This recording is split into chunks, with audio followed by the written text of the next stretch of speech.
我記得當年我考完 DSE 嘅時候非常之迷茫，由於疫情嘅影響，我中學最後3年都係以網課為主，加上我當時對未來嘅目標未係好明確，每日都喺度諗會唔會揀錯科呢？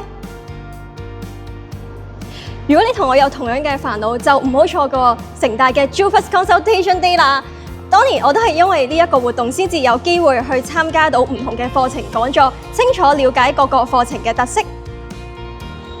親身嚟到唔單止可以同教授直接交流，聽師兄師姐嘅分享，當日仲可以參觀校園設施同唔同嘅 lab， 同學可以感受到校園嘅氛圍，絕對可以幫助到你喺 JUPAS 選科嘅最後重要關頭上面作出明智決定。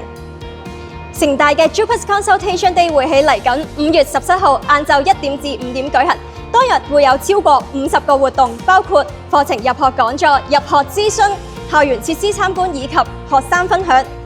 呢啲活動一定可以解決到大家對於選科嘅困惑，到時見。